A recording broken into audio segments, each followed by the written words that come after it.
mirada de esto, aquí hay, pero directivo aquí no sabemos en el ejemplo que les di, pero sí sabemos que existe útero, pero muy atrofiado. La siguiente, esta es la vascularización, la siguiente.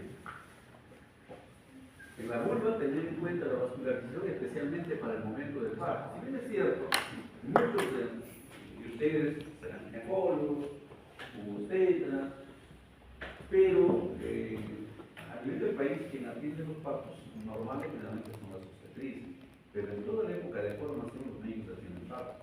Cuando hacen internado se les da una solución de parto, pero cuando se hace ya la residencia, el médico residente o primer año debe atender una cierta cantidad de partos, dependiendo de las épocas. Antes nuestro tope mínimo era 300 partos en la rotación del primer año. No operábamos, nosotros en el segundo año operábamos, pero el primer año era hacer tantas episiotomías, tantos partos, emergencias, andábamos aquí saturados por otro lado, pero ese era nuestro. Actualmente hay menos partos. No hay que pedirle a un residente que haga 305 porque creo que es lo único que puede tener 50, 60 partos cada residente, porque hay promedio de 6 residentes por año. El primer año, otros del segundo año hace otras cosas y el tercero hace otras cosas. El segundo hace puras cesáreas y algunas otras cosas más, y el de tercero hace histerectomías, hace otro tipo de operaciones. De tal forma que cuando termina el residente de tercero, ya sabe hacer una histerectomía abdominal, vaginal, etc., ¿no? Y algunas otras complicaciones, pero tampoco le falta alguna experiencia y que tiene que ir adquiriendo ya con una subespecialidad, ¿no? Entonces, es importante también que tengamos que conocer esto, porque como ocurre, X persona está trabajando y la obstetriz tuvo un desgarro y le dice, doctor, por favor, ¿me puede solucionar? Y como no se ha metido mucho en ginecología, no va a solucionar. Entonces va a tener que transferir. Pero si uno conoce un poquito de la anatomía vulvar y vaginal, lo puede solucionar. No asustarse con la sangre, que yo he visto desmayarse con la sangre. Me acuerdo que me llaman a una emergencia, y ya sangrado terrible, se había agarrado cuello, y todo. Digo, me agarro para poder suturar el cuello, y luego, ¡pam!, algo se cae. Mi colega se había desmayado con el sangre. Entonces, ocurre, pues, cuando uno se pone nervioso, ocurre, porque yo pienso, ven que yo estás pensando, mira, te arreglo 4 rayos, en la oreja, etc. Puede ocurrir, pero si te desmayas, puede ocurrir, porque la idea no es llegar. Encarar el problema y solucionar el problema. Si no puedo, tapo, no hago lo que sea, cargo al paciente y lo llevo para donde vean solucionar el problema. Muy bien, la siguiente, por favor. Este es el crecimiento del útero, ¿no? Desde la infancia, la pubertad, hasta después la menopausia, que otra vez el cuello se hace más grande y el útero se atrofia. La siguiente. Este es un prolapso. El prolapso no es frecuente, en el Perú se ve mucho prolapso. Estos prolapsos llegan hasta acá. Como si yo no podía caminar, porque mi familia se veía, estaba llegando así. Pero veía que esa conclusión cuando se sale, tiene un prolapso así. Hay, de manera que todavía hay en esta época. La siguiente, por favor. O sea, la distopía genital es muy frecuente todavía. Se llama distopía genital. Que el útero no está en su propia posición, o sea, va cambiando de posición, puede ser muy reverso, muy retroverso, o puede prolapsar toda esa situación. Este es el útero con sus capas que decíamos, este es un mioma, por supuesto. La capa, miren, en la coloración nomás, la capa uterina es puro músculo, en cambio el cuello, otro tipo de color, y tiene otro tipo de epitelio, porque como estaba contigo, otro tipo de epitelio, es un epitelio cilíndrico, alto, muco secretor. Este es un epitelio cilíndrico también, tiene cilios, pero este es un tipo cilíndrico simple, que van a formar glándulas, al principio rectas, después lleno de secreción, que van a ser parte del proceso funcional de la menstruación, del ciclo menstrual. Tiene sus capas, serosa, esta es la serosa, que se llama un corte, que es el miometrio, y el endometrio, que es esta capita delgada, que como máximo debe tener entre 5 o 7 milímetros. Cuando pasa se llama hipertrofia. Cuando pasa de 14 ya estoy pensando en algo, pero si pasa de 17 yo estoy pensando en cáncer. Pues también tienen sus interpretaciones dependiendo de la edad. La siguiente, por favor. Estas son las capas. Si estamos ya histológicamente viendo el endometrio, el miometrio con sus diferentes capas, difícil de distinguir de manera que no se hagan bolas por querer desconocer las capas, no podemos. Pero sí, histológicamente cumplen un rol importante porque tienen diferentes posiciones que le dan la capacidad. ¿Por qué cree que viene una menstruación y pasa? ¿Por qué viene un parto y de pronto la mujer sangra menos? Es por la posición de las y por la forma como están dispuestos los fascículos musculares, de forma tal que aprietan a las arterias o arteriolas para que no salgan. De esa manera, un útero grande se retira la placenta, se contrae y produce esa compresión de las arterias y ya no sangran. Lógicamente van a ir sangrando de a poco, que ya no sangran más. ¿Cómo se llama cuando un útero no se contrae y sangra? La hemorragia es hemorragia puerperal, pero ese proceso de contracción, ¿cuál es su nombre técnico? No se contrae, o se contrae muy poquito. Atonía uterina. Un útero atónico no se contrae, entonces sangra demasiado, tengo que emplear medicamentos para que se contrae. Y es poco lo que se contrae, se llama hipotonía uterina, tengo que sobarlo ahí encima en la barriguita y el útero se contrae, ¿no? La hipotonía se soluciona así. La atonía requiere medicación y otras cosas. Y eso se puede dar en cualquier parto, por eso es muy peligroso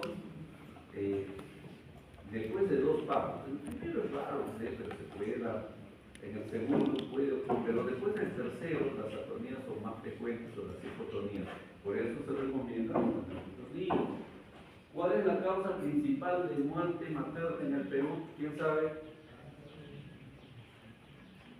Muerte materna. Cáncer en la mujer, mama, primera causa. A ver, cuello uterino, segunda causa. En la mujer gestante o en la mujer puérpera o en el parto. ¿Cuál es la causa materna? Lo que se llama materna, porque puede venir desde el aborto hasta el puerperio. ¿Cuál es la primera causa de muerte materna en el Perú? Hemorragia. La hemorragia uterina es la primera causa. ¿Y por qué? Por atonía uterina. La atonía uterina, o por hemorragia, hablemos mejor. Hemorragia. Una de las causas, atonía uterina. Otro, desgarro del cuello uterino. Otro, retención de restos placentarios. La causa más frecuente a nivel general. ¿Cuál es la primera causa de muerte materna a nivel hospitalario? ¿Quién sabe? ¿Una idea? Enfermedad hipertensiva en embarazo. Ya, porque se está viendo su nadie. ¿Por qué? Porque se soluciona todo. Es que enfermedad hipertensiva en embarazo, fundamentalmente la preeclampsia. ¿Por qué? Porque produce accidente cerebrovascular o produce gel y ya llega tarde al hospital y no hay nada que hacer. En hospital. Antes era aborto, después ha pasado a ser enfermedad hipertensiva. Hace años está en enfermedad hipertensiva, el aborto ya no es una causa de muerte. Ocurre, muy ocasional, el embarazo ectópico también era una causa un poco alta, antes ya no ocurre, es más rápido, diagnosticable y se soluciona con rapidez. Bien, entonces, estos estratos son estratos estudiados para que solamente tengan conocimiento que estos estratos son los que ayudan a dar mayor explicación y en otros casos mejor contracción del útero para que no haya sangrado. ¿Sí? Seguimos. Ahí. Y es importante que conozcan esta parte, por ejemplo, decíamos que las arterias falciformes van así, envuelven, y para penetrar al útero ya tienen la arteria radial, de pronto hay una arteria recta que da irrigación a la parte basal del endometrio, y después vienen ya las arterias espiraladas que van a ir creciendo a medida que se incrementa el tamaño del endometrio hasta llegar a la superficie. Cuando llega a la superficie significa que ya está en la segunda fase del ciclo. En la primera fase va avanzando lentamente, después se hace cada vez más espiralada, de tal manera que en la fase secretora ya podemos verlo confundidas en la parte del tercio superior, y cuando no hay embarazo, que sería pues el día 21, 22, ya comienzan a hacerse pequeñas lagunas debido a que existe hipoxia a ese nivel, y se comienzan a formar pequeñas lagunitas o pequeños hematomitas que después el día 27 o 28 van a comenzar a caer. Por eso es que la sangre menstrual no coagula, porque en ese lapso de tiempo todos los procesos de coagulación han desaparecido. Por eso que no coagula.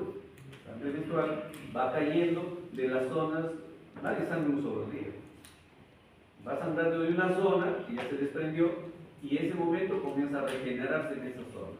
Otra zona se va cayendo en las horas al día siguiente y se va regenerando. De tal manera, los 3 o 4 o 5 días que puede durar la menstruación, todo se regenera, y al 6.º día ya puede embarazarse una mujer si ovula en ese momento.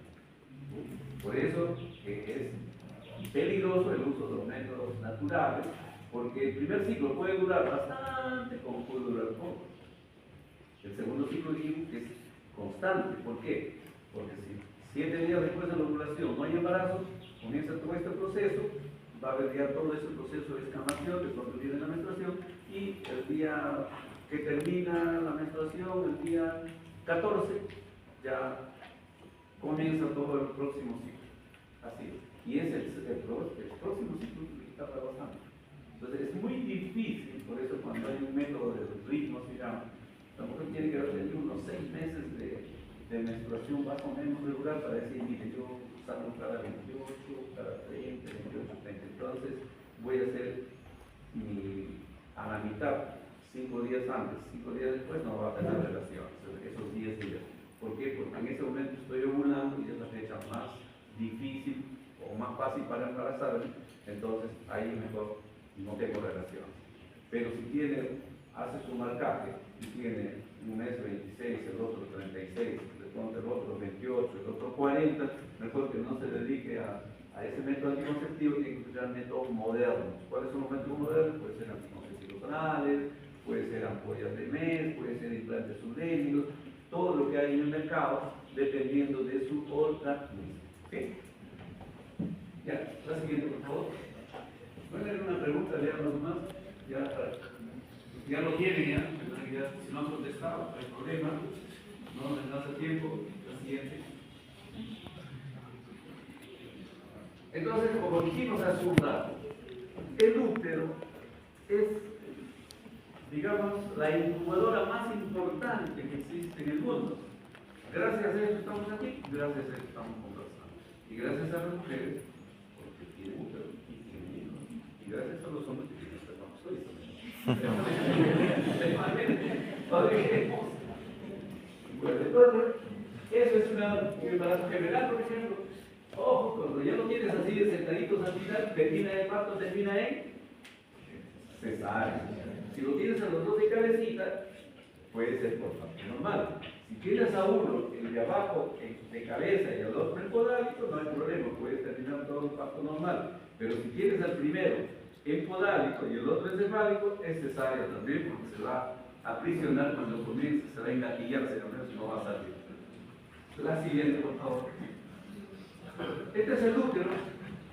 Ya conocen que tiene su epitelio, que el crecimiento es cíclico, por eso lo vamos a nombrar mejor en la parte cíclica, pero estas características son importantes que lo conozcan. Un endometrio un poco grueso, hay que tener cuidado, especialmente en las mujeres mayores de 40 años. En las mejores jóvenes no, porque el principio voy a estar pensando en embarazo. Por más que me digan nada, yo veo un endometrio de 12, 13 centímetros, una chica que no se cuida, primero pienso en embarazo y después ya pensaré en otra cosa. La siguiente, por favor.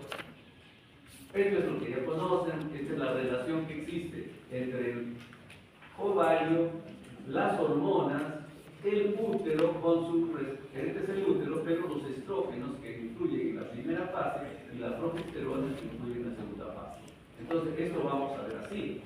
Viene la menstruación, viene el crecimiento de las glándulas que primero son rectas, rectas, rectas y de pronto se hacen cada vez más acerruchadas porque se van llenando de secreción y al mismo tiempo la arteriola cada vez se va haciendo más estirada, ¿no? La siguiente.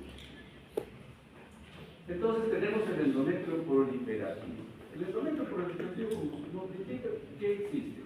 Glándulas rectas. Hay bastante mitosis porque están creciendo.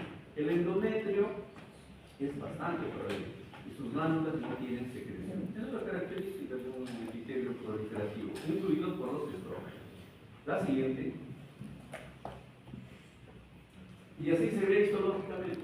Estamos viendo bastante endometrio y cortes transversales, son cortes transversales de glándulas, el corte es casi oblicua y aquí ya tenemos el músculo. Pero tenemos bastante endometrio. La siguiente, por favor. En cambio, en el epitelio secretor ya las glándulas comienzan a segregar. Eso ya se produce días antes del día 14, por supuesto, no es estricto, pero dejemos así. Ya comienzan a producir secreciones, aumenta la cantidad de glucógeno, etcétera, etcétera, y las glándulas se van haciendo un poco acerruchadas, se van haciendo más gruesitas, y de pronto ya no tenemos mucho estroma. Las glándulas, las células se van haciendo desiguales, las arteriolas en corte podemos encontrar, ya tenemos muchas arteriolas por ahí, tenemos poco estroma. Entonces, ¿cómo lo vemos histológicamente? La siguiente, por favor. Así. Glándulas, glándulas, glándulas, glándulas, glándulas. Por ahí encuentro arterias, por acá glándulas. Pero poco estroma. Esto puede ser una arteria. No me interesa conocer las arterias porque quiero conocer que es una glándula, es una glándula, es una glándula. ¿Por qué? Reconocer arterias y otros no es bueno. Eso ya sí quiero algo específico, ¿no? Pero no hay sangre, por ejemplo, ¿no? Hay puro crecimiento glandular y poco estroma. Entonces, viendo esto, digo, este es un endometrio secretor. Y la pregunta va a ser aquí, pues, ¿qué es glándula? ¿Y qué se trata? Endometrio. Ya no voy a poner el tipo, endometrio secretor. Y ese es el otro que se da la respuesta, glándula. ¿De qué? De endometrio proliferativo. Ahí sí tiene, igual que en mama, se tiene que poner el reposo activo o el crecimiento coactivo. Entonces, así son las cosas. Por eso es que de acuerdo a cada hora nos tienen que leer, estudiar y mirar sus glándulas. La siguiente. Bueno, miren, a mayor aumento como está. La siguiente. Y en el momento menstrual, todo se cae, todo lo que ha crecido, ¿no? Entonces, ¿qué vamos a tener en el momento menstrual? Vamos a tener sangre, vamos a tener epitelio, tejidos, vamos a tener arterias, de todo. Entonces, tenemos eso, descarga menstrual, sangre venosa, arterial, células epiteliales, secreción de las glándulas. ¿Por qué? Porque ya es una autodestrucción. Y no debe ser mucho, como hemos dicho, es poquito, ya estamos hablando de poco sangrado, y si es mucho, ya pueden hacer anemia, ¿no? El exceso de sangrado va a producir anemia.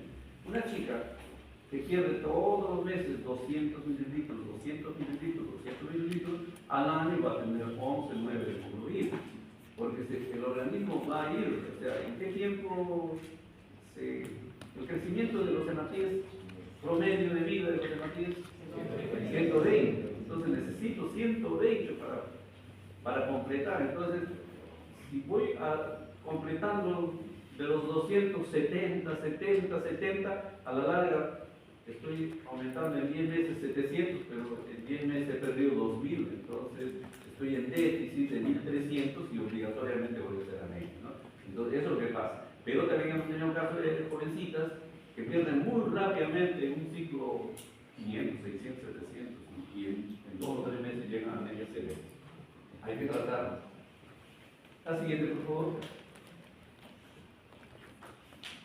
Estas son las características de lo que estamos hablando. Las alteraciones que ya lo conversamos, el siguiente. Así se ve un endometrio entonces ya en sus diversas fases. Fase menstrual, siempre va a sangre. Es difícil encontrar, por eso no tenemos láminas de endometrio menstrual. Pero sí tenemos de la fase proliferativa, usted lo va a ver en la práctica, y de la fase secretora.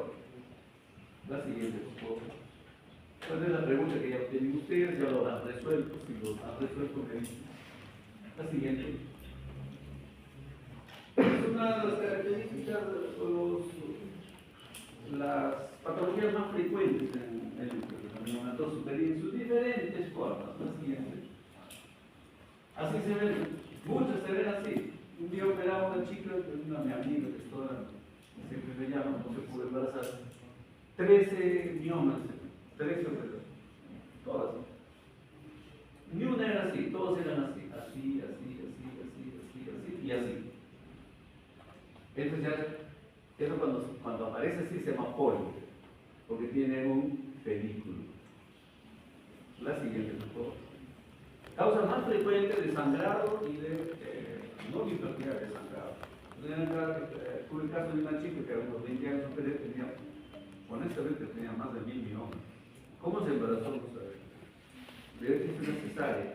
Quise salvar eso, pero no pude. Por más que le pusimos 7 unidades de sangre, el útero no se contraía. Y ya tuvimos que descubrir su primer embarazo. Pero le estuvo bien. La siguiente. Pero no se iba a salvar. O sea, se salva ella y no quisieron 7 unidades de sangre. Y ya decidimos mejor tratar el útero. ¿Por qué? Porque cuando uno tiene una paciente que sangra mucho, no se puede hacer una acumulación intravascular y se muere por otra complicación. Este es el cuello, las características que ya lo comentamos, acuérdense. Hay un exocervix y endocervix muy importante porque en disminución del trauma columnar se produce el cáncer de cuello uterino. Segunda causa de muerte en el Perú, de cáncer. Primera causa de muerte en el Perú en algunos lugares. Mama primero, a nivel nacional. La siguiente. Este es un cuello con una ligera ectopía, o sea, ectropio, rojizo. ¿No? Está constituido, como llamamos avanzado, con la fibrosa. La siguiente, ya eso lo conversamos. Este es el cuellito de una paciente que daba a luz. ¿Y por qué se daba a luz? Con vía vaginal. Porque está transversal. Porque el cuellito de una mujer que no da a luz sigue siendo redondito. Entonces, acuérdense que al médico no lo pueden engañar. Si le engañan, saben engañar muy bien. Entonces, es muy difícil. La siguiente, por favor. Cuando estas son digitaciones que penetran, ¿no? Y se ocluyen con lo que se llaman los quistes de nabo, que pueden crecer, se ve muy grande. Acuérdense que la parte endocervical tiene un tipo de epitelio cilíndrico alto, y este es un epitelio poliestratificado, plano, no queratinizado, parecido al de la vagina. La siguiente, por favor. Esta es la cuarta pregunta, la siguiente. Así se ve a mayor aumento, histológicamente se lo van a ver así. Este es el epitelio endocervical, la zona de transición con cambio de epitelios a un epitelio plano poliestratificado, no queratinizado. Aquí tenemos el estroma y aquí tenemos las glándulas, todas las glándulas, y que tiene, y se nota muy bien porque el epitelio es núcleos bajos y secreción arriba, por eso es hormonal. Es imposible decir este es el endometrio. El endometrio tiene otro tipo de epitelio. Es cilíndrico también, pero no es tan mucosecretor como el endometrio. La siguiente. Aquí tenemos condilomas, pequeños condilomas. Cuando las líneas de ácido acético se ven así, significa que hay crecimiento rápido. Aquí hay crecimiento mucho más rápido, más peligroso. Esto se marca en mosaicos. Cuando uno está estudiando enfermedades premalignas, todos estos son enfermedades premalignas. Frecuente en mujeres mayores de 30 años. La siguiente. Vean esto. La siguiente. Del cuello se puede ver muchas cosas. Esto se llama, hay lesiones donde bien tenemos una célula con dos núcleos, están en crecimiento. Estas son lesiones intraepiteliales de bajo grado. Estos son alteraciones en el crecimiento de las células endoceles, ¿no? Porque son células diferentes a las planas. Este es de alto grado, tenemos una célula epitelioide con un núcleo bastante grande, igual esto, dos núcleos grandes, la siguiente. O sea, la citología nos sirve para ello. Y la vagina tiene el mismo epitelio del exocelio, pero aquí se diferencia muy bien las cuatro capas. La siguiente. Aquí se notan muy bien las cuatro capas del epitelio. La siguiente. Aquí tenemos las características de cada una de las capas. Acuérdense que el epitelio es grueso. A medida, de acuerdo al ciclo, también aumenta su número de capas. Pero es importante saber que en la época reproductiva las capas más importantes son la superficial y el intermedio. La capa parabasal y basal, ahí lo tienen, no cambia mucho, pero por una enfermedad que se llama papilomavirus, que encuentra una lesión en el cuello uterino, que es al exocelio, penetra inmediatamente en la zona y produce alteraciones a nivel de las células basales. El papiloma virus humano, si no hay lesiones en el cuello uterino, no penetra. Pero si hay lesiones, va ahí y va hasta las células basales, ahí comienzan a crecer y reemplazan todo el epitelio por células contaminadas por papillomavirus. Pero tiene la ventaja el organismo que lo solito se puede destruir. Por eso que el papillomavirus en el 80% de las mujeres desaparece, en otro por ciento de 20% no desaparece. Pueden seguir progresando a lesiones de bajo grado, mediano grado, alto grado o cáncer. La siguiente. Así se ve el epitelio, en sus respectivas capas. Igual, la siguiente. Desde la quinta pregunta, la siguiente. Igual, esta es la tricomona, esta es tricomona, estos son los hongos. La tricomona tiene esta forma, tiene una especie de dividiza ahí, la colita, la siguiente. La vagina normal tiene estos pliegues, la vagina en la menopausia ya no tiene pliegues, eso se llama atrofia. Por eso las mujeres que no menstruan tienen atrofia vaginal, resequedad vaginal y aquí tener que emplear hormonas locales para darle cierta turgencia. La siguiente. Estos son los genitales externos. La siguiente. Importancia de los genitales externos: conocer las características estructurales e histológicas de cada uno. Mota de velos en general, mucha grasa. El labio mayor, grasa afuera, menos grasa adentro.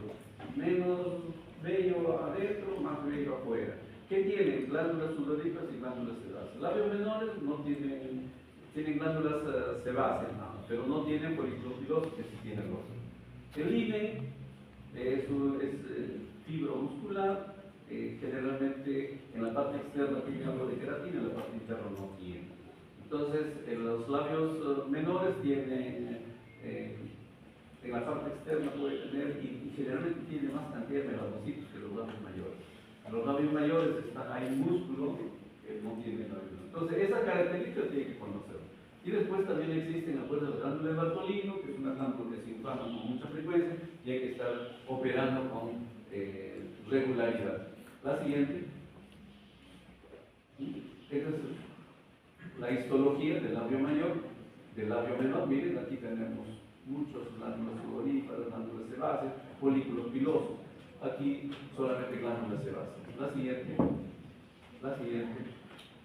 Esta es una glándula de Bartolino, crecida, puede que esté infectada también. La siguiente. Estos son condilomas. La siguiente. Estos son varices.